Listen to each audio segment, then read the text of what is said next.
Some promises shine so brightly that even years of darkness cannot dim them, and some children hold on to a single sentence, as if it were the last bridge connecting them to the person they love most.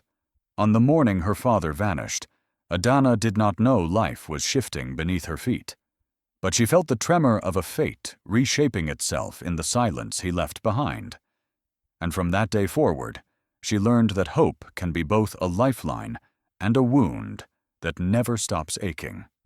The village of Umuahia always woke gently, its mornings wrapped in soft bird calls and the patient hum of women sweeping the red earth compounds. But for Adanna, dawn held a different meaning. It was the beginning of another day, without the man whose laughter once filled their mud-brick home with warmth. Her father, Okafor, had vanished months earlier after making a promise he never had the chance to fulfill.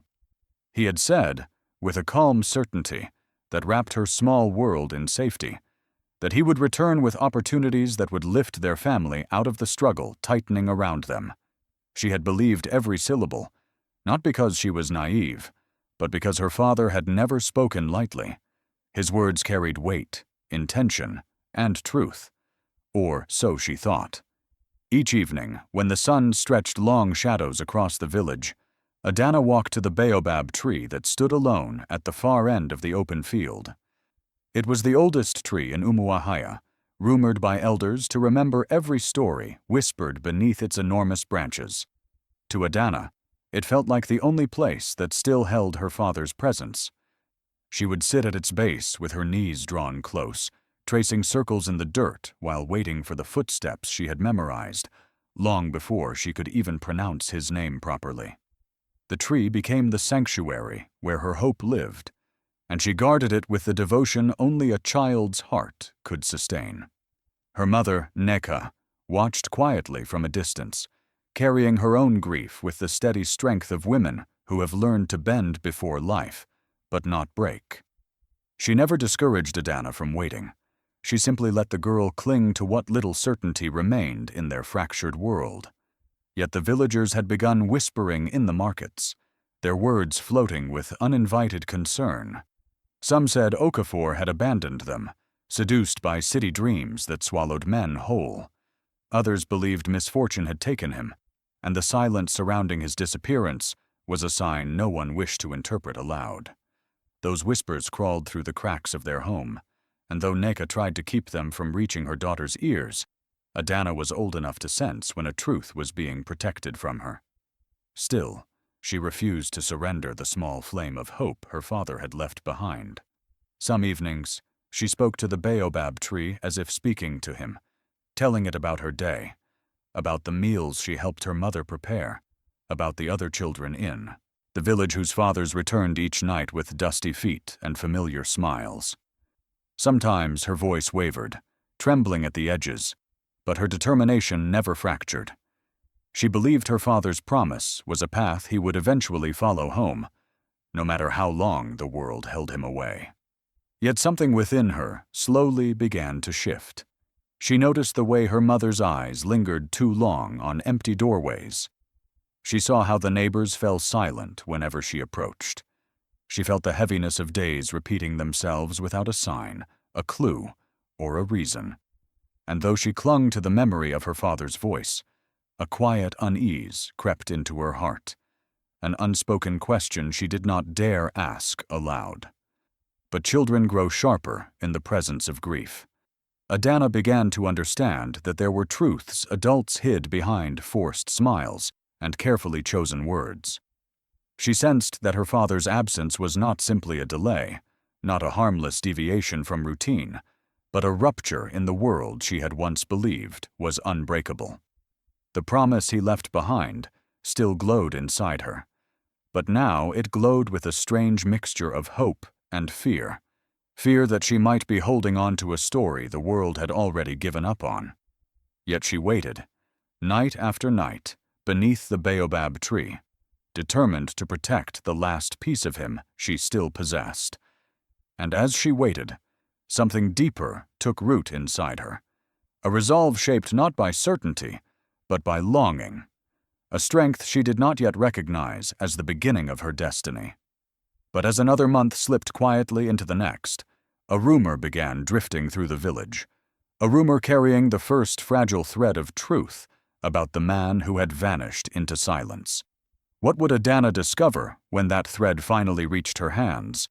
And would it unravel the hope she had held on to so fiercely? There comes a moment in a child's life when hope stops feeling like comfort and begins to feel like a weight, slow, heavy, and quietly suffocating. For Adanna, waiting for her father did not simply stretch her days. It slowly reshaped the edges of her world, pressing against her heart with the quiet force of something she could not escape. And long before she understood what grief meant, she learned that silence can wound more deeply than any spoken truth. Life in Umuahia had always moved according to the rhythms of seasons, planting, harvesting, resting. But inside Adanna's home, time felt different now. It no longer followed the cycle of the sun or the community's routines. It followed the unknown distance between her and the father, who had vanished into it. Each sunrise arrived wrapped in the same unanswered question, and each sunset carried away another day without the man whose promise had once been her guide. The absence changed everything, not only in the quiet corners of her spirit, but in the practical demands of their daily life. Her mother, Neka, had always been a woman of steady resilience, someone whose hands never trembled even in hardship. But Adanna began to notice the small shifts, the tightening around her mother's eyes as she measured flour that seemed thinner each week, the way her shoulders no longer carried themselves with their usual grace, the silence she held at night when she believed her daughter was asleep. These small changes, barely visible to an outsider, were sharp in Adanna's eyes. She watched the woman who had always been her anchor slowly stretch herself thinner than life ever intended, and she felt an ache build inside her that no child should have to understand. The villagers, who had once wrapped the family in sympathy, now watched with a different kind of attention.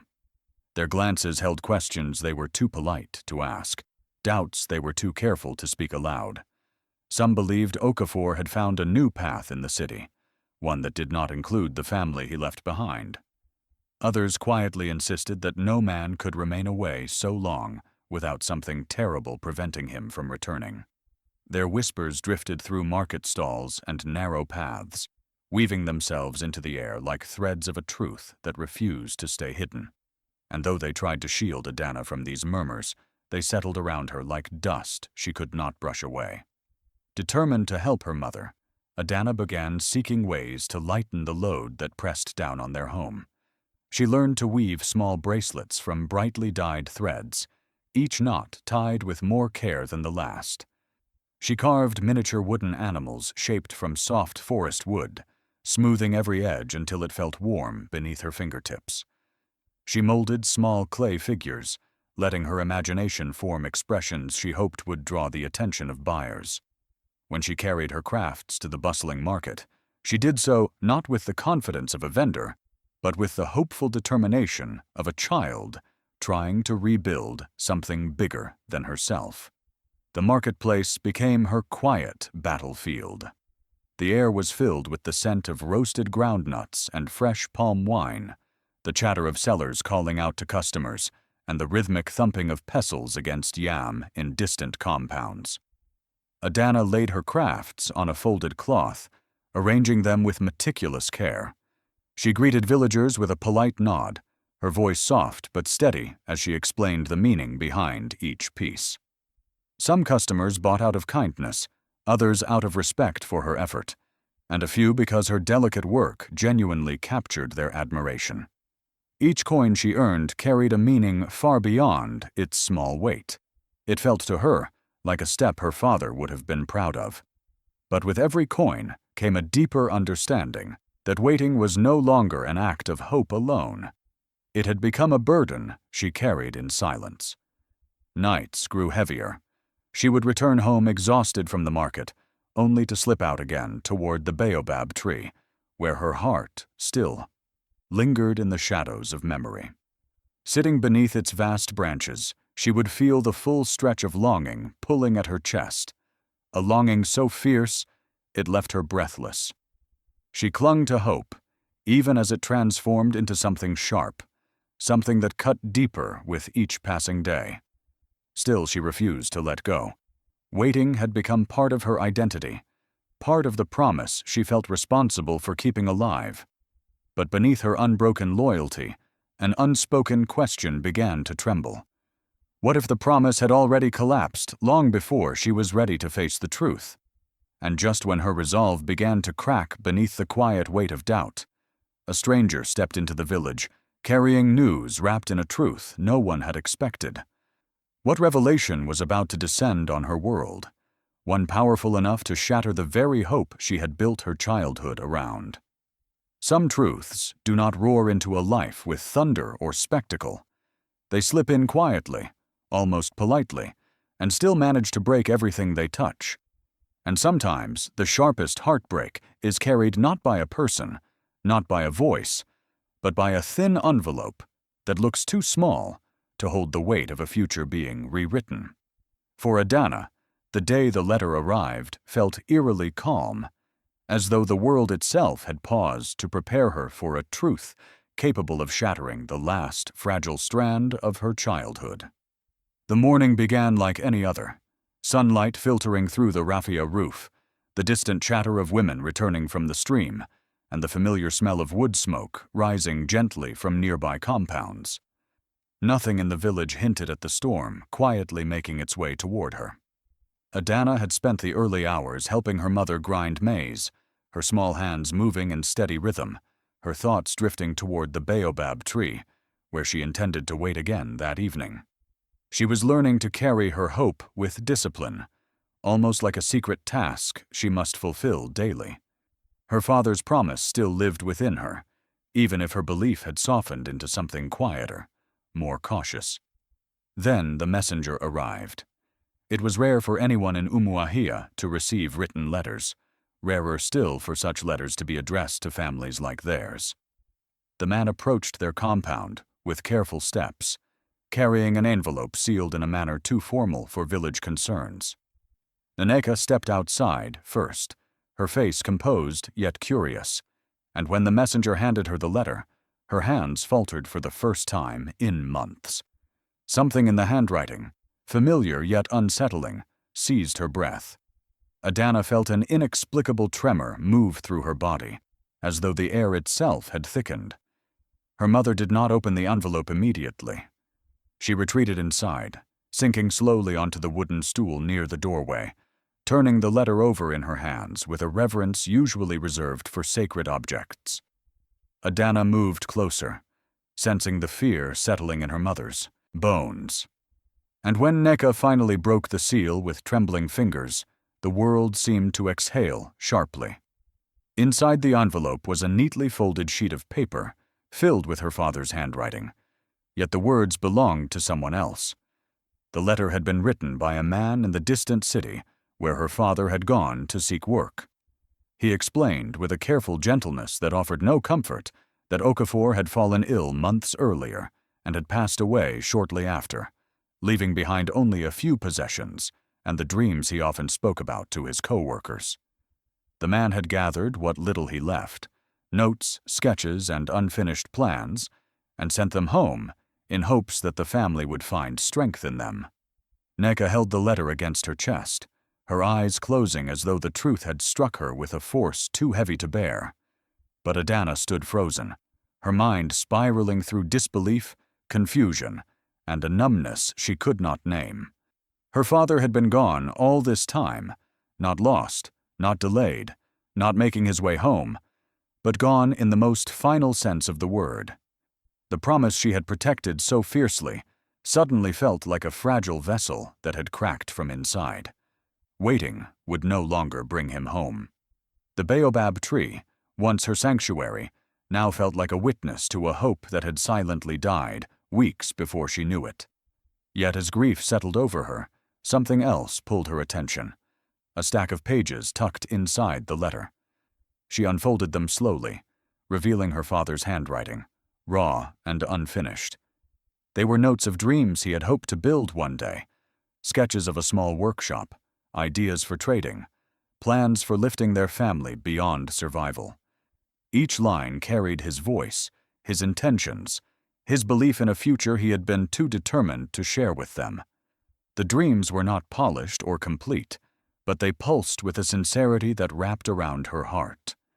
Tears blurred her vision, falling not only from grief, but from the realization that her father had never abandoned them.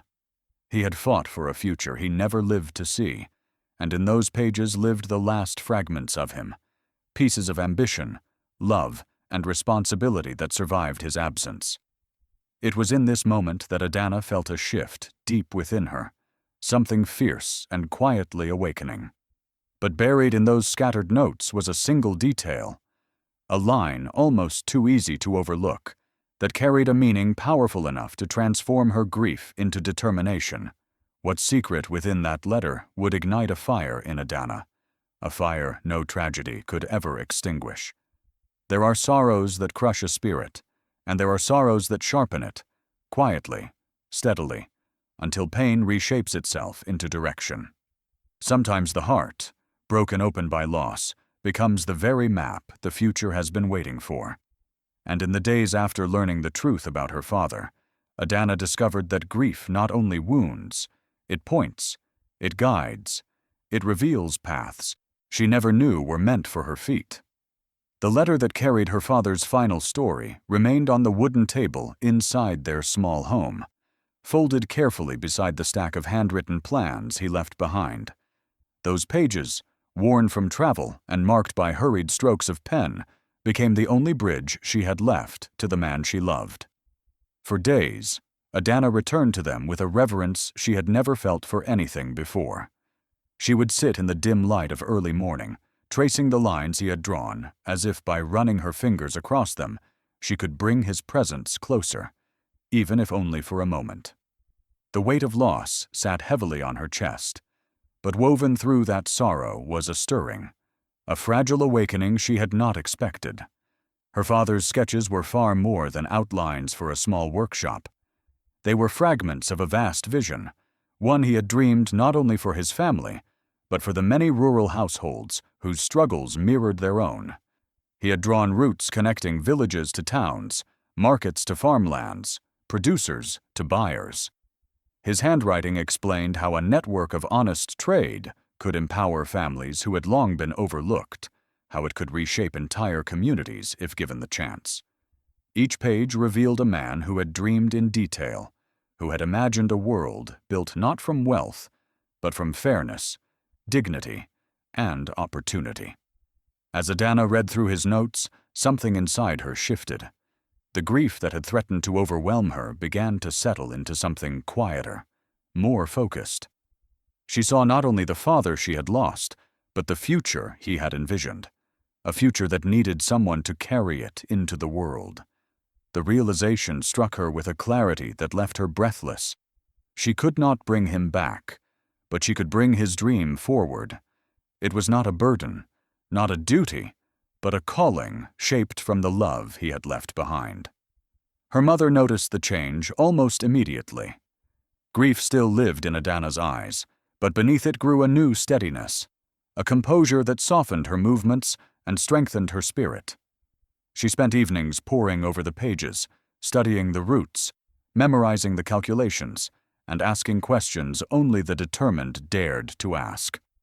Some nights she sat beneath the baobab tree, holding the papers against her knees as she read them under the soft glow of moonlight.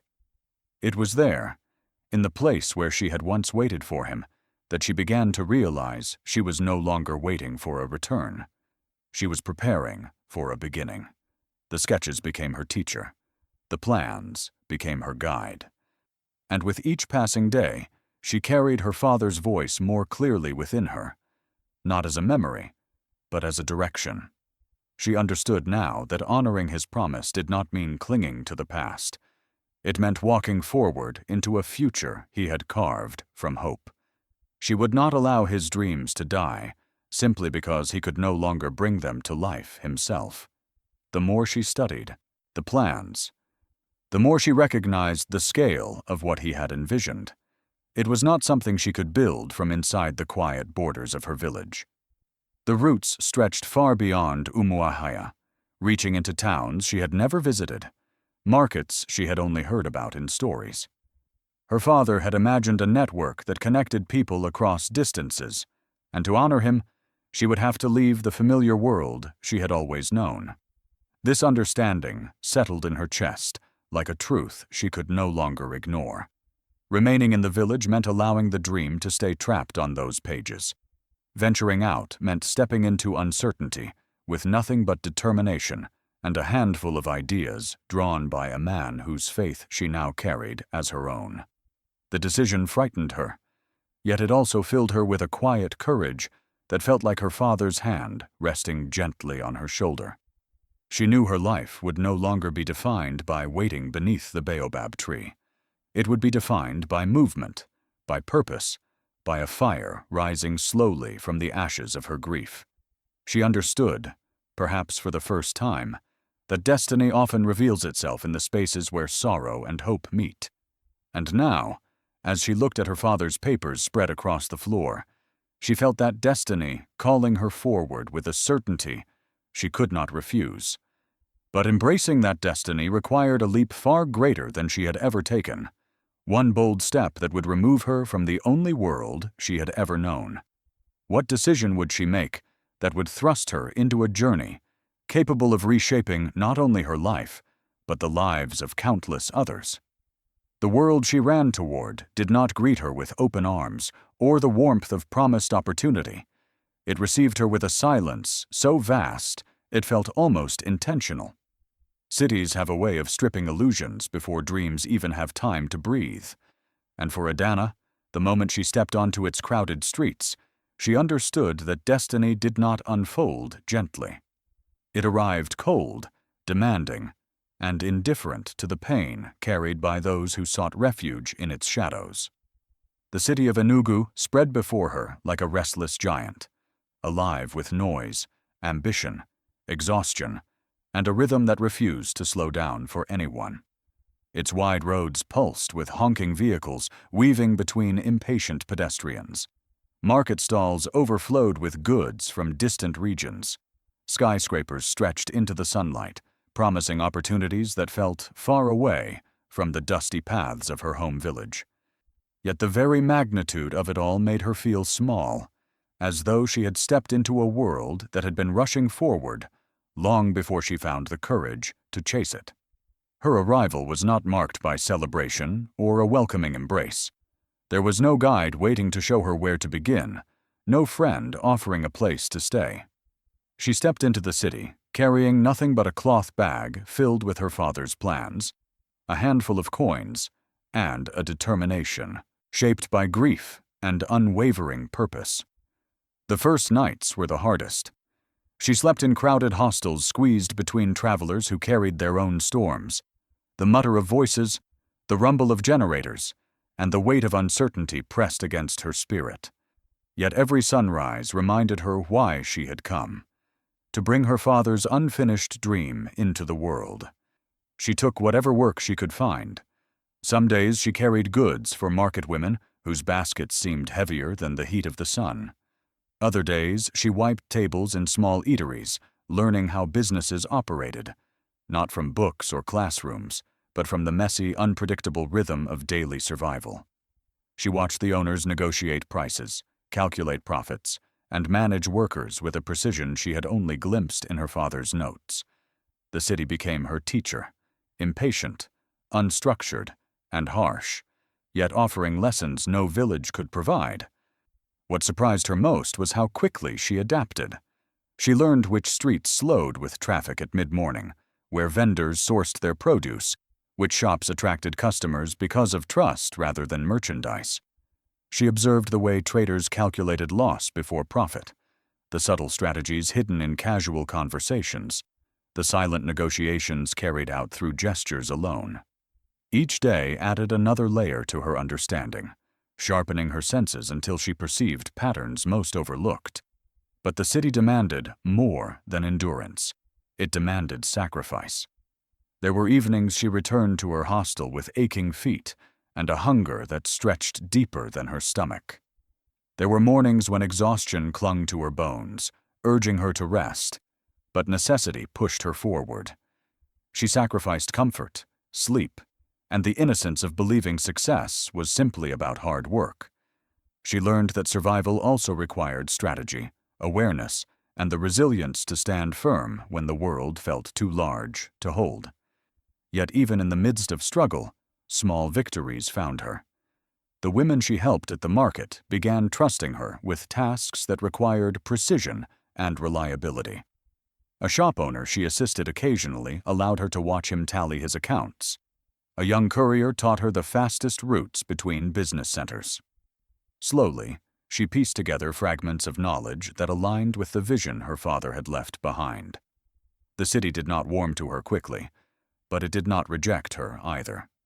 It simply watched with the detached interest of a place that had seen countless dreamers rise and fall. Still, beneath this growing sense of direction, an uncertainty lingered. She felt it in the way some people eyed her, in the occasional coldness of voices that warned her the city did not forgive mistakes. She sensed that something unseen moved around her, an undercurrent she could not yet understand, and though she tried to ignore the unease, she could not shake the feeling that her fragile beginnings were being tested by forces she could not name. And just as she began to find her footing, believing hardship was finally giving way to possibility, a betrayal hiding quietly in the city's shadows stepped closer, ready to shatter the foundation she had only just begun to build. What treachery was waiting to unravel the fragile start of her new life? Failure found her swiftly, quicker than hope and without mercy, arriving in the shape of betrayal she never imagined. But sometimes, the world does not strip us down to destroy us. It strips us down to reveal the strength we never knew we had. And in the moment, her first dream cracked beneath the weight of deceit. Adanna discovered a resilience, born from places she had never dared to search. The city had taught her countless lessons in a short time, but none as brutal or as transformative as the morning she learned her employer had vanished with her entire savings. The envelope where she faithfully tucked each week's earnings was empty, its folded edges mocking her trust. The man who had promised her fair pay for long hours and consistent effort had closed his shop overnight, taking not only her money, but the fragile sense of security she had worked so desperately to build. Adanna stood in the dim quiet of the tiny stall she had cleaned for weeks, her chest rising and falling in slow disbelief as reality settled over her like cold rain. For a long moment, she felt the weight of the city pressing down on her, as if the streets themselves were whispering that she did not belong. The noise, the movement, the ambition that studying each he had scribbled in margins began to make sense now, aligning with the patterns she observed each day in the city markets. Her betrayal became a strange teacher. It forced her to pay attention differently, to ask questions she had once ignored, to observe not only what people did, but why they did it. She watched how traders protected themselves from loss, how buyers negotiated with instinct, how business owners navigated trust and risk, and how systems operated far beneath the surface. She realized that survival in the city required more than hard work. It demanded understanding, foresight, and a mind sharpened by experience. So she rebuilt slowly, not with coins, but with knowledge. Each morning she returned to the market, this time not seeking only work, but studying the flow of commerce with a precision that surprised even her.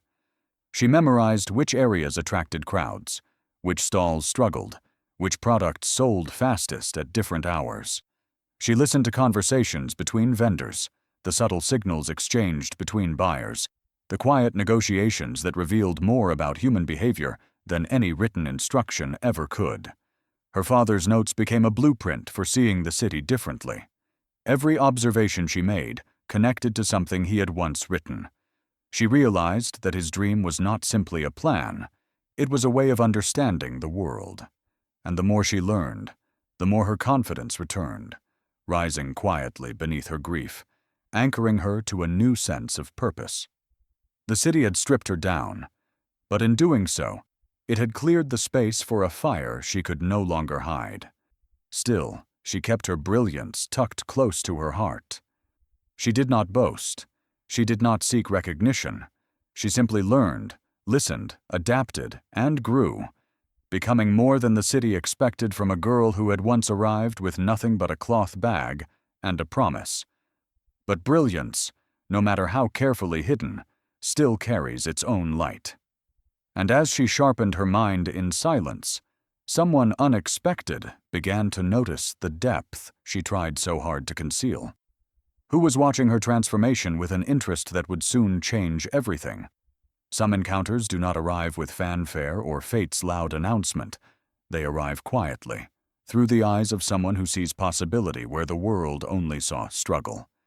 And sometimes destiny does not knock.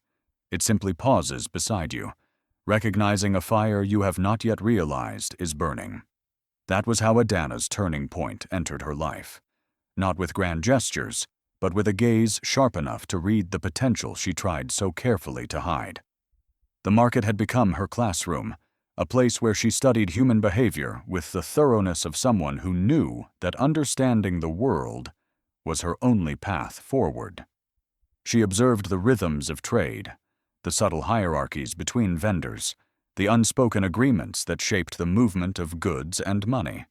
In those bustling aisles scattered with color and noise, she walked with quiet purpose, absorbing patterns others overlooked.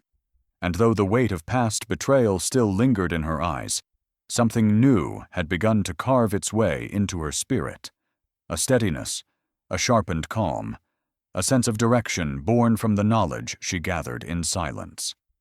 It was during one of these days, sun-warm, crowds restless, voices overlapping in the air, that the retired businesswoman noticed her. Madame Ifunanya was known by many names in the city: mentor, strategist, visionary, and in some stories, a fierce force who had once reshaped industries through sheer intellect and relentless discipline. Age had softened the speed of her steps, but not the clarity of her eyes. When she paused beside a stall to watch Adanna negotiate a small transaction with an unexpected blend of grace and foresight, she saw something she had spent her entire career searching for: raw, unpolished brilliance hiding beneath humility. Most people saw only a girl selling handmade items for survival. But Madame Ifunanya saw the precision in her calculations, the subtle skill in how she positioned her products, the instinctive understanding she had of a customer's hesitation before they even spoke. There was intelligence in her silence and discipline in her gestures, the kind that could not be taught by books alone. It was the intelligence born from struggle, forged by necessity, refined by hardship. Their first conversation was brief, almost accidental. A question about her pricing strategy, a comment about supply management, a suggestion about market flow. But in those short exchanges, the older woman tested her insight with the same care a jeweler uses when evaluating a rare gem. And Adanna, though surprised by the stranger's interest, answered with a clarity that startled even herself. She had never realized how much she had learned simply by paying attention. Madame Ifunanya walked away that day with a decision lodged firmly in her mind. She would keep an eye on this girl. Over the next weeks, their interactions deepened. Sometimes the older woman stopped by with a book tucked under her arm: finance, leadership, distribution chains, consumer psychology. Other times she offered a small lecture disguised as casual conversation, weaving lessons into the air with the effortless mastery of someone who had lived a lifetime of learning. She never spoke with pity. She spoke with respect, as one skilled mind to another still discovering its shape. And Adanna absorbed everything, every theory, every principle, every story of strategic mistakes and hidden opportunities. For the first time since her father's death, she felt something powerful returning to her. Confidence. Not loud confidence, not the kind that seeks applause, but the quiet certainty that she was capable of more than mere survival. She began to re-examine her father's notes with new eyes, seeing not only his dreams, but the structural gaps he had hoped to fill. She started connecting ideas with new precision, linking the trade routes he had drawn to the modern systems she witnessed daily in the city. Madame Ifunanya noticed this shift. She saw how the girl's shoulders straightened, how her questions grew sharper, how her mind expanded with each insight. And in that blooming intelligence, she recognized something rare, an ability not just to learn, but to build. She knew such minds did not appear often, and when they did, they were destined to reshape everything around them. One evening, as the market began to settle and orange light washed over the crowded streets, Adanna walked home with her father's papers pressed against her chest. The pages felt different now, alive, urgent, expectant. She understood them not as a grieving daughter, but as a thinker stepping into her own path. Her father had dreamed of creating a network that could empower rural families. She now saw the possibility of expanding that dream into something larger, something transformative. A seed planted by her father, watered by her suffering, had finally touched light. What idea would rise now from this growing confidence? An idea powerful enough to change not only her life, but the lives of countless families her father once hoped to uplift. Something bold was forming in her mind, and the world had no idea how much it was about to shift. Some ideas do not arrive fully formed. They begin as a tremble in the heart, a whisper too soft for the world to hear. Yet once purpose catches hold of them, even the smallest thought becomes strong enough to rebuild a destiny.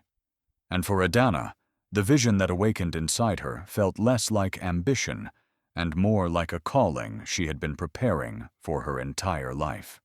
The night the idea took shape was quiet, illuminated only by the dim glow spilling through her small window and the scattered notes she spread across the worn table. Her father's sketches lay among them like faded footprints guiding her toward the path he never finished. She ran her fingers over the lines he had drawn, trade routes connecting villages, supply chains built on trust, product lists scribbled in the margins, each mark a reminder of the dreams he once carried with unwavering hope. But now those dreams were no longer distant memories. They had begun to pulse with new life beneath her determined gaze. Adanna leaned over the papers, sketching new structures with steady, intentional strokes. She merged what she had learned in the city with the wisdom hidden in her father's work, creating a model that honored tradition while forging a future bigger than anything she had imagined as a child. Her plan was simple in concept, yet transformative in vision. A network that empowered rural artisans by connecting them to sustainable markets, ensuring they received fair pay, proper representation, and dignity for their craft. It would become a bridge, one built from the heart of her father's dream and strengthened by the clarity she had carved from her own struggles. The more she worked, the more the idea expanded, weaving itself into something larger than a business plan. She pictured the women in distant villages whose pottery never traveled beyond local borders, the young men whose carved wooden art sat unseen in small stalls, the families who survived off seasonal trade with no guarantee of stability. She saw them not as passive recipients of help, but as partners in an ecosystem shaped by cooperation, innovation, and shared prosperity. Every detail she added echoed the heartbeat of her father's notes, transforming grief into purpose and loss into architectural design.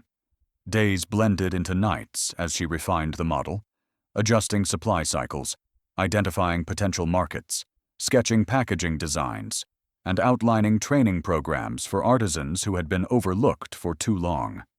Her notebook filled with strategies and systems, each one crafted with the precision of someone who understood both the fragility and the power of opportunity. And though exhaustion tugged at her body, her mind moved with a clarity she had never known. Driven by the belief that she was building more than a business, she was erecting a legacy.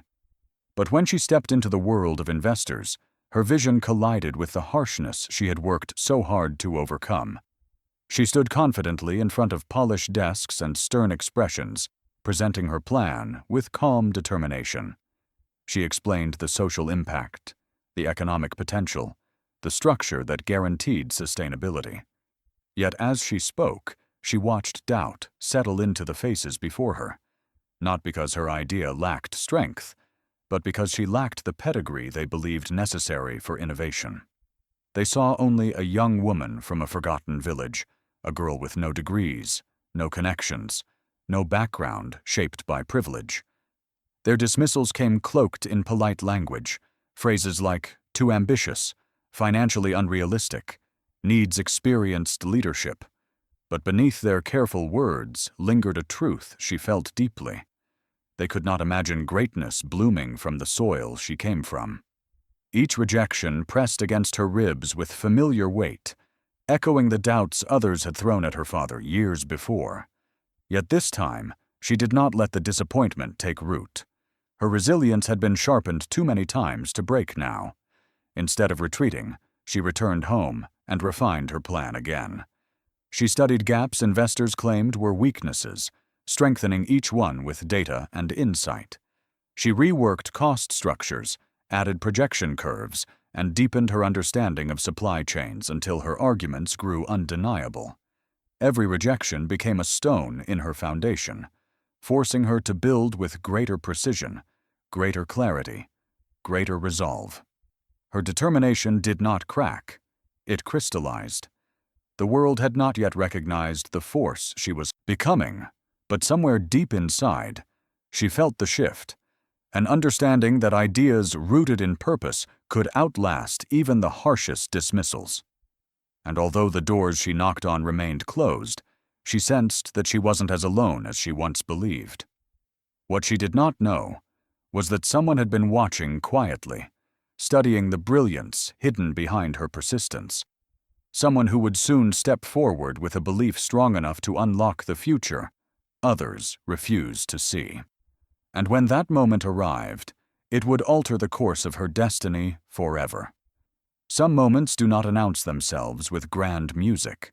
They begin with a breath, a tremor, and the fragile rise of a voice that has carried too many storms alone. And when that voice finally enters a room, willing to listen, destiny leans closer, testing whether courage can stand firm when the heart is still learning to trust its own strength. The hall was larger than any space Adanna had ever stood in, a wide room draped in warm African textiles, filled with the hum of brilliant conversations and footsteps of dreamers seeking opportunity.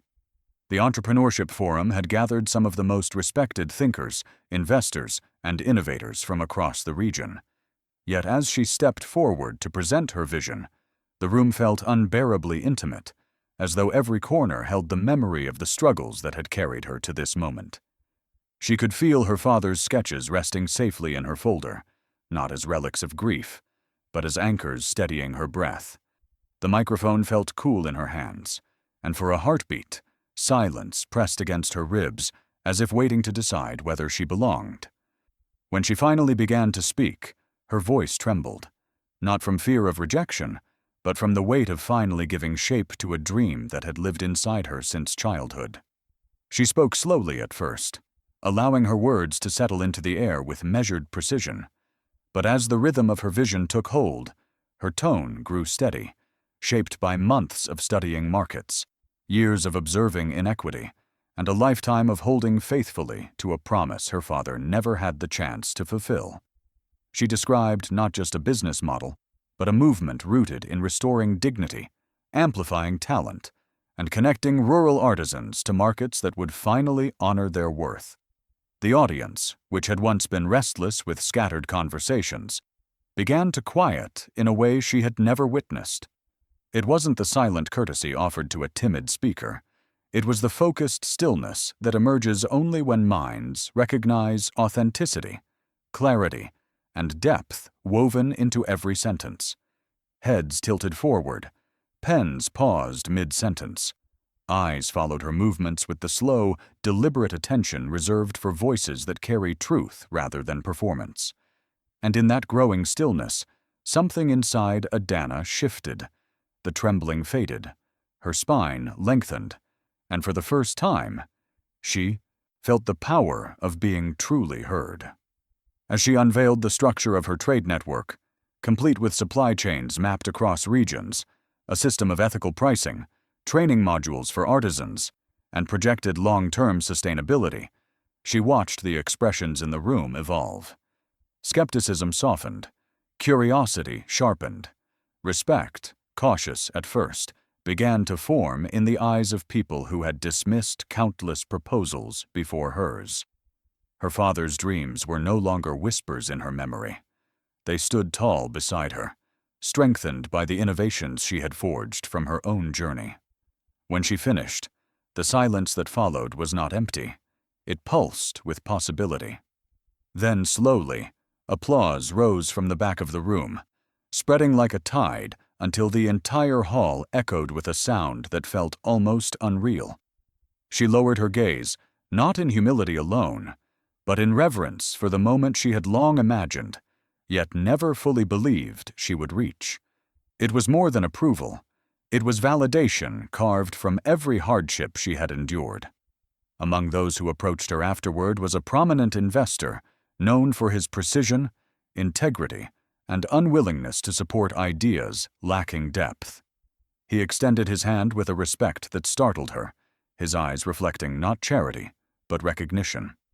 He told her that her clarity was rare, her model structurally sound, and her purpose aligned with the kind of impact the region desperately needed. Where others had seen only a young woman from a forgotten village, he saw a strategist, a builder, a visionary shaped by lived experience rather than textbook theory. His offer of support did not come with elaborate promises or dramatic flair. It came with the steady confidence of someone ready to walk beside her, rather than lead her path. With his resources, her first workshop was launched, not as a business opening, but as the beginning of a movement capable of reshaping communities. As artisans gathered for training, as her vision breathed in real time, she felt the world tilt gently beneath her feet, acknowledging her presence with a respect she had fought fiercely to earn. Yet even as the workshop flourished with hopeful energy, she sensed a familiar tension rising, the awareness that every dream, once it begins to grow, attracts storms determined to test its foundation. And as the first ripples of her impact spread beyond the workshop walls, forces she could not yet see began gathering in the distance. Forces that would challenge her resolve, her vision, and the very promise she built her life upon. Little did she know, the next storm was already on its way. Empires born from sorrow rise with a different kind of strength. Their foundations breathe with purpose, and every brick carries the memory of a wound healed through vision.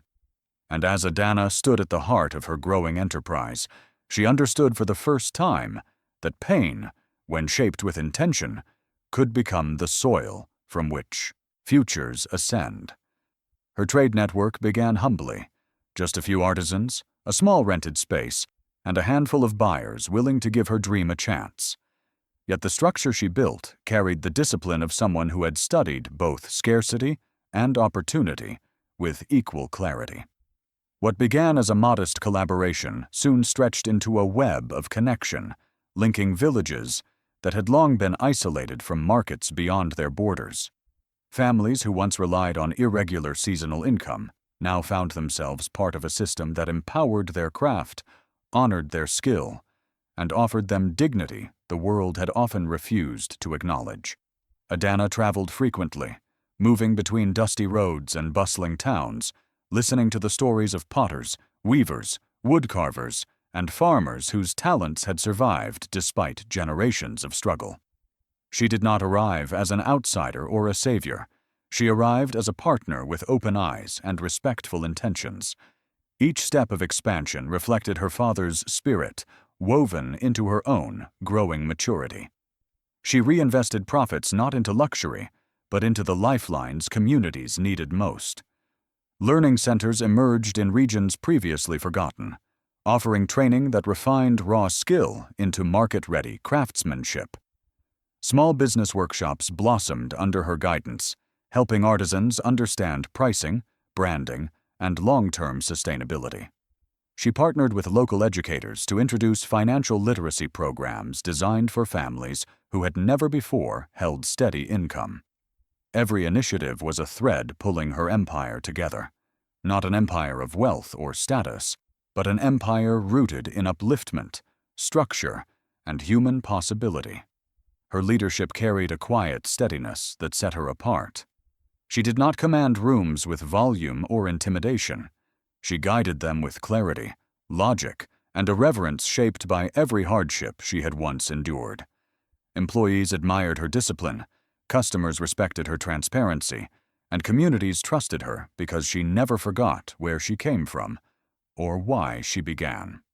She walked into meetings with investors wearing modest clothing accented by traditional fabrics, a silent reminder that her identity was not something she intended to leave behind for the convenience of corporate acceptance.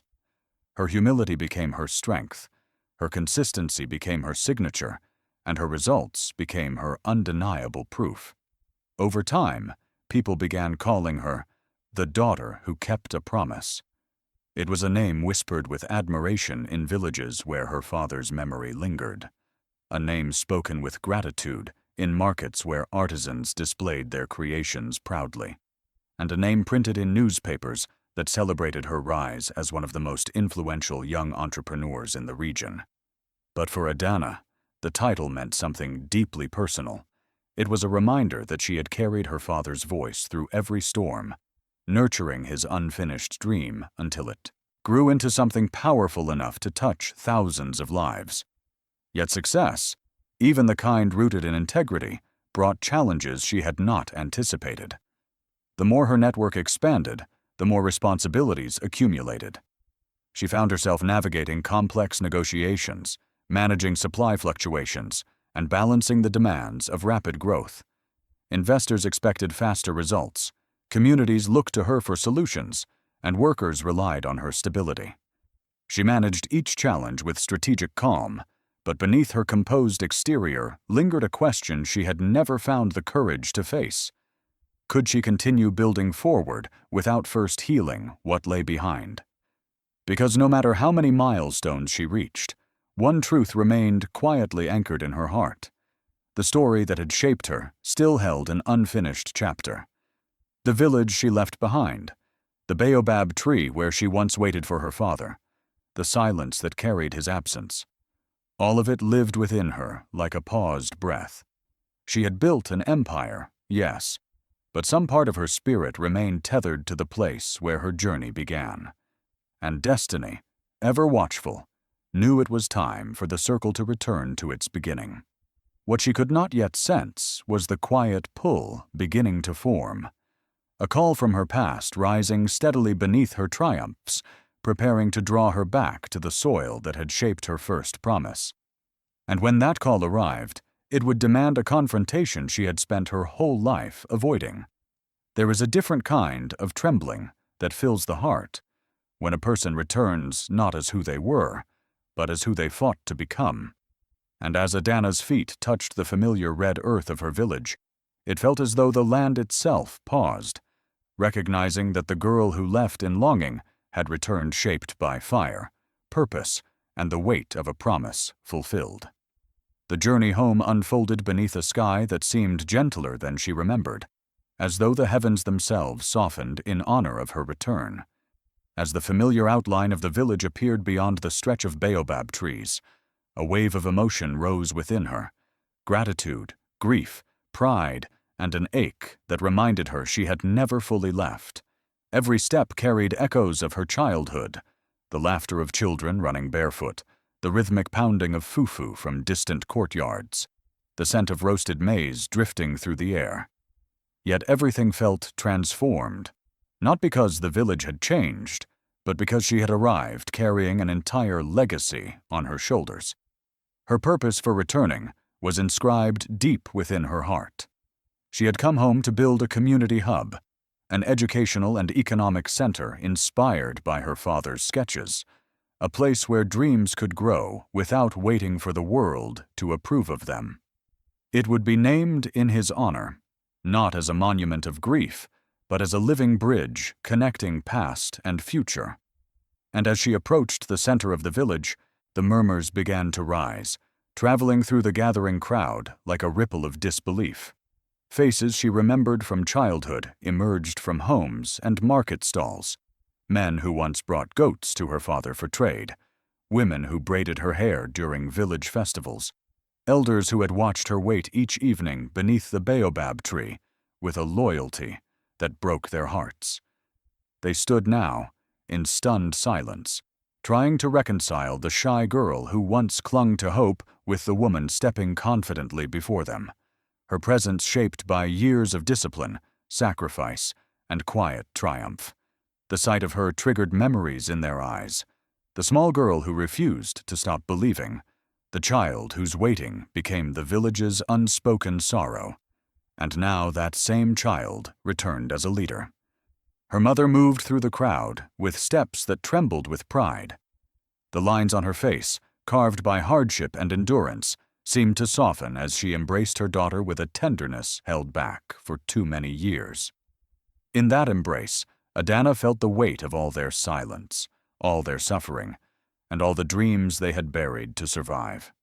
Her mother held her not as a child returning home, but as a woman who had carried their family name through storms that would have crushed lesser spirits.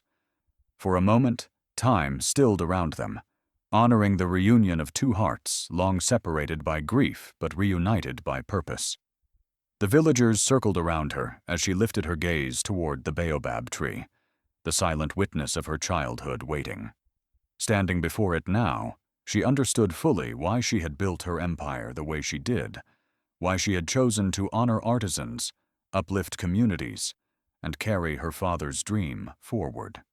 Everything had begun beneath this tree, in the quiet despair of waiting for someone who would never return, and everything she had built was a response to that wound, a refusal to let loss define the boundaries of her future. As the community hub's foundation was unveiled, murmurs swelled through the crowd. The design mirrored her father's original sketches, refined through her vision, yet unmistakably carrying his hand. Some villagers covered their mouths in awe, recognizing the symbols and notes once scribbled in his notebooks. Others whispered blessings beneath their breath, understanding that they were witnessing not just the rise of a building, but the fulfillment of a promise made long before any of them realized its significance. Adanna stepped forward with a calm that carried both reverence and authority. She spoke to her people with humility, describing a center where artisans would learn new skills, where children would gain access to education, where families would finally have to build sustainable. Voice was steady, shaped by every night. Spoke, the villagers felt the deeper truth woven into her words. She had not simply risen to success, she had returned to lift them with her. Yet even as pride swelled within the crowd, Adanna knew she carried one final revelation, one truth that had grown inside her since the day she read her father's letter. What she was about to share would reach every ear in the village and silence the air itself, a revelation powerful enough to rewrite the memory of her father's dream. Little did they know, her journey home held one final truth waiting to be spoken. Some stories rise from soil so humble that the world hardly notices their beginning. Yet when they reach their peak, their echoes reshape not just a life, but a generation. And as Adanna stood before her village, the weight of her journey resting softly across her shoulders, she understood that her father's promise had grown into something far larger than either of them could have imagined.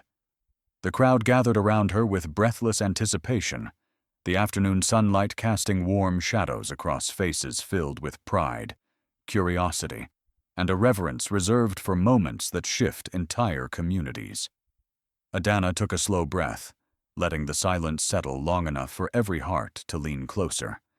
She gazed at the community hub rising behind her, the building that carried her father's handwriting in every angle, every curve, every room designed to nurture dreams still waiting for language. Returning to this moment felt both surreal and inevitable, as though destiny had always planned for her to stand exactly where she stood now. When she finally spoke, her voice carried a depth shaped by grief, resilience, and triumph intertwined. She told them that everything they saw, the artisans' network that stretched across regions, The businesses reborn from forgotten skills, the educational centers lifting children toward possibility, had been built from her father's unfinished sketches. The village inhaled sharply, stunned by the revelation that the empire they admired had begun in this very soil, drawn first by the hands of a man they had known, loved, and silently mourned. Adanna spoke of nights spent reading his notes by the dim city lights, tracing lines he never had the chance to complete, and feeling his presence guiding her each time she dared to imagine a future larger than her wounds. She described the years she spent waiting beneath the baobab tree, a child unable to understand the meaning of absence, yet unwilling to surrender the promise that bound her heart to his. She spoke of the letter that shattered her waiting, the grief that nearly silenced her, and the fire that rose unexpectedly from the ashes of loss, pushing her toward a path forged from memory, determination, and a longing to honor him through action. Each sentence traveled through the crowd like a quiet awakening, drawing tears from mothers who had lost husbands, from young men who dreamed of leaving the village for a better life, from elders who remembered the kindness her father had once carried in his every step. As the story unfolded, the villagers began to realize that her journey had never been about success in the way the world measured it. It was not wealth, fame, or recognition that shaped her ascent. It was devotion. It was the sacred bond between a father and a daughter, a promise whispered gently through the years, a grief turned into generational purpose. She had taken the pain life handed her and shaped it into structures that would uplift thousands long after her own footsteps faded from the earth. Word of her return spread beyond the village within days, traveling across towns, cities, borders, and screens. Newspapers highlighted her transformation from a grieving child to one of the most influential entrepreneurs in the nation. Radio hosts marveled at her discipline and vision. Young women saw her reflection in their own struggles, drawing courage from her example. Parents began teaching their children that dreams were not foolish whims, but seeds capable of changing the world when watered with persistence. Her name became a symbol, not of fortune, but of faith, resilience, and quiet rebellion against limitation. As she looked across the crowd now gathered before her, she saw in their eyes a reflection of her younger self, hopeful, uncertain, longing for guidance. In that moment, she understood the deeper truth behind her journey. She had not simply built an empire to honor her father's dream.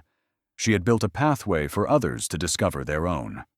She watched the children standing in the front row, their eyes bright with the spark she once carried alone.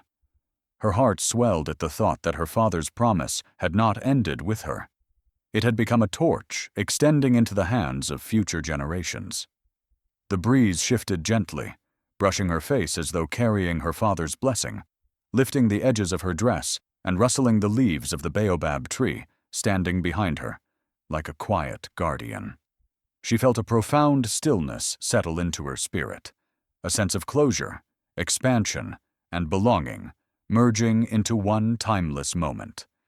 And somewhere in the crowd, a child lifted their gaze with quiet wonder, feeling a promise awaken in their own heart, a promise that would one day demand its own journey.